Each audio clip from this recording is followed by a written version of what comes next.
जब कभी गज्जा के, फिलिस्तीन के निहत्थे बच्चों पर बमबारी होती है, मिसाइल से मार मार करके उनको टुकड़े किया जाता है, तो ये दुगली मियार रखने वाली दुनिया हंसती है और तमाशा देखती हुई कहती है अच्छा हो रहा है इनके साथ। इनके पास वो कठोर दिल है जो इंसानियत के लिए है ही नहीं। ये वो जालिम लोग हैं जो बच्चों की मौत पर भी तालियां बजाते हैं और तमाशा देखते हैं और ये कहते हैं अनकरीब ये मिट जाएंगे। एक बात मैं आपको बता रहा हूं, मजाक उड़ाने वाले दज्जाली मीडिया वो यहां तक भी कहते हैं कि 57 मुल्क इस्लामी हैं पूरी दुनिया में और ये सब मिलकर के इन मुसलमानों का कुछ नहीं कर पा रहे हैं और इनको रोजाना मारा जाता है, काटा जाता है, पीटा जाता है और सिवाय आवाज उठाने के और कोई कुछ नहीं करता। ये सब तमाशे देख रहे हैं। मेरे अजीजों, एक बात याद रखना, आज के इन हालात से सबक लेकर के जिंदगी गुजारो। हम 57 मुल्कों की हिमायत के भरोसे पर नहीं जीते, सिर्फ अल्लाह के भरोसे पर जीते। कोई बादशाह हमारे लिए आवाज उठाए ना उठाए, कोई हुकूमत हमारी हिमायत में खड़ी हो ना हो, हमें इससे फर्क नहीं पड़ता। हर जमाने में हुसैनी तादाद में कम होते हैं, लेकिन ये तारीख लिख करके जाते हैं इस्लाम जिंदा होता है हर करबला के बाद। इस्लाम जिंदा होता है हर करबला के बाद। ये सब चीजें पूरा बयान होने तक आप ये पैसों के इधर उधर आप नातखानों के साथ किया करें, तवज्जो से सुने। नबी करीम सल्लल्लाहु तआला अलैहि वसल्लम की उस अजीम उम्मत को आज तख्ते मश्क बनाया गया है। यह हम सबका इम्तिहान चल रहा है, यह हम सबका इम्तिहान चल रहा है। हम छोटी छोटी चीजों पर सब्र नहीं कर पाते। हो सकता है मेरी तकरीरों से आपको असर ना हो सकता है किसी मुकर्रिर की और किसी के वाज़ो नसीहत से आपको असर ना हो रहा हो, लेकिन उन निहत्थे बच्चों की और उन मजलूम फिलिस्तीनियों की उस चीख और पुकार को देख करके तो समझ जाओ कि उनका ईमान कितना मजबूत है, कितना मजबूत है। वक्त के सुपर पावर ताकतें उन निहत्थे बच्चों के सामने खड़ी हैं। दुनिया की सारी बड़ी मशीनें लेकर, सारी टेक्नोलॉजी लेकर और मुकाबला करने वाले कंकरों और पत्थरों के साथ खड़े। हाथों में कंकर है, पत्थर है, कोई मुजाहमत करने के लिए उनके पास छोटी चीज भी नहीं। उसके बावजूद भी दुनिया उनको आतंकवाद कहती है, दहशतगर्द कहती है, टेररिस्ट कहती है। इससे उनको कुछ फर्क नहीं पड़ता। मैं एक हदीस पाक सुनाता हूं। नबी करीम सल्लल्लाहु तआला अलैहि वसल्लम इरशाद फरमाते हैं, ला तज़ालु इसाबतुम मिन उम्मती युकातिलूना अला अबवाबि दिमश्क व मा हौलहा ज़ाहिरीन अलल हक़ ला यदुर्रुहुम ख़ुज़लानु मन ख़ज़लहुम इला अन तक़ूम अस्साअह औ कमा क़ाल रसूलुल्लाह सल्लल्लाहु अलैहि वसल्लम। मेरे आका फरमाते हैं, क़यामत तक मेरी उम्मत में से एक जमात ऐसी होगी जो दिमश्क के दरवाजों पर और बैतुल मुक़द्दस के आसपास लड़ती रहेगी, लड़ती रहेगी, हक के लिए लड़ती रहेगी। किसी के बुरा चाहने से उनका कुछ बुरा ना होगा। क़यामत आने तक वो हक के लिए लड़ते रहेंगे। मेरे आका सल्लल्लाहु अलैहि वसल्लम ने फरमाया, क़यामत तक वो हक के लिए लड़ते रहेंगे, किसी के बुरा चाहने से उनका कुछ नहीं होगा।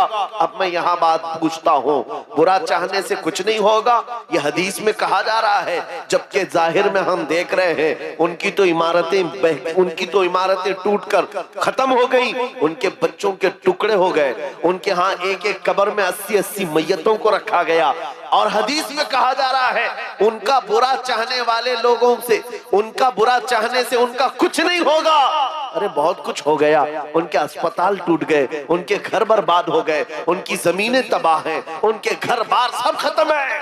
फिर हदीस में ये जो कहा जा रहा है उनका कुछ बुरा नहीं होगा, मतलब ये है मेरे अजीजों, मेरे आका का फरमान है, दुनिया के बुरा चाहने से उनका कुछ नहीं होगा। मतलब घर टूट जाएं, बच्चे खत्म हो जाएं अलग है, रिश्ते टूट जाएं अलग है, लेकिन पूरी दुनिया एक तरफ हो जाए, उनके ईमान का कुछ भी बुरा नहीं हो सकता।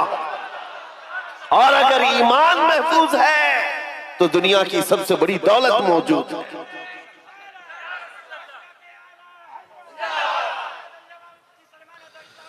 मैं ये चाहता हूं, तूफान आएंगे, आंधियां आएंगी, तुम सबक हासिल कर लो। ईमान हो तो ऐसा ईमान हो, ईमान हो तो ऐसा हो।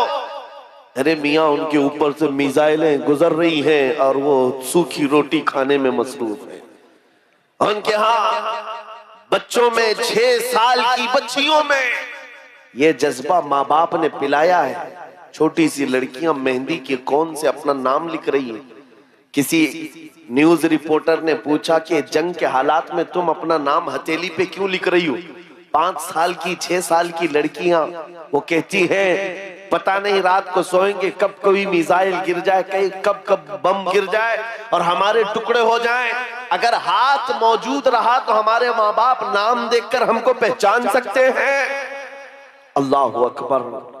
ये जज्बा है शहादत, ये जज्बा है शहादत सिर्फ ईमान वालों के अंदर आता है, सिर्फ ईमान वालों के पास होता है। आज एक लाठी डंडे पर भाग जाने वाली कौम और मुंतशिर हो जाने वाली कौम, इसको तो फिर आजमाया जाएगा कि छोटे छोटे कीड़े निकलेंगे और डराते रहेंगे गीदड़ भपकियां। इसीलिए मेरे अजीजों, हिंदुस्तान के चप्पे चप्पे में मैं घूम करके सिर्फ इतना पैगाम देना चाहता हूं, नौजवानों बेदार हो जाओ, खड़े हो जाओ। आज के जमाने में तुम्हारा इम्तिहान आ चुका है।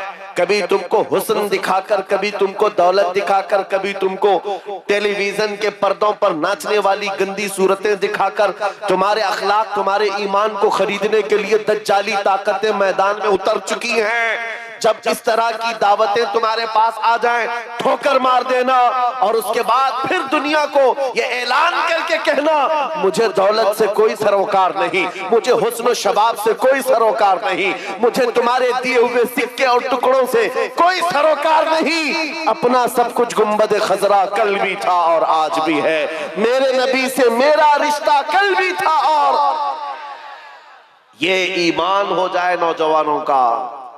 मेरे नबी से मेरा रिश्ता कल भी था और आज भी है। बस ये जज्बा बेदार कर लो। चाहे जैसे भी सैलाब आए, जैसी भी तूफान आए, जैसी भी आंधियां आए, आकर चली जाएंगी, तुम्हारा पत्ता तक नहीं उखाड़ सकेंगी। इसलिए कि ये वो इस्लाम है। 1400 सालों से इस पर कितनी मर्तबा तूफान आए, कितनी मर्तबा ऐसे ऐसे जालिम आकर के इसके पत्ते नोचने की कोशिश करते रहे, लेकिन इस्लाम फल रहा है, फूल रहा है, आज भी है। और आपको मैं बताऊं, वो यूरोप जो इस्लाम की दुश्मनी में सबसे आगे है, लेकिन पूरी दुनिया की आज इनका डेटा निकाले तो पता चलेगा सबसे ज्यादा यूरोप में फैलने वाला कोई दीन है तो वो दीन है इस्लाम। तुम जितना ही दबाओगे उतना ही ये उभरेगा। इस्लाम की फितरत में कुदरत ने वो लचक दी है, जितना ही दबाओगे उतना ही वो उभरेगा। मैं नौजवानों से कहना चाहता हूं, तुम अपनी जिंदगी गेम में, इंटरनेट के इन गंदी तस्वीरों में, फेसबुक और इंस्टा में गुजार करके दुनिया से चले जाओगे तो कल क़यामत के दिन तुमसे भी सवाल होगा। जब छोटी बच्चियां चीख रही थी, जब उम्मते मोहम्मदिया पर सख्त तरीन वक्त आ चुका था इम्तिहान का, ऐ नौजवान तू अपनी नौजवानी कहां बर्बाद कर रहा था, किन अड्डों पर बैठा था, तू कौन से ताश के पत्ते खेल रहा था, तेरे हाथ में तो नशा था। अगर क़यामत के दिन सवाल हुआ, याद रखो मुहद्दिसीन फरमाते हैं सिर्फ अल्लाह का एक सवाल, मैंने तुझे जवानी दी थी कहां खर्चा किया, इसका जवाब देते देते कुछ लोगों को 500 साल लग जाते, कुछ लोगों को 400 साल, कुछ को 500 साल लग जाते। आज अल्लाह ने जवानी दी है। मैं ये नहीं कहता कि सब उतर जाएंगे मैदान में और हम जंग के लिए जाएंगे, हमारे वो हालात नहीं।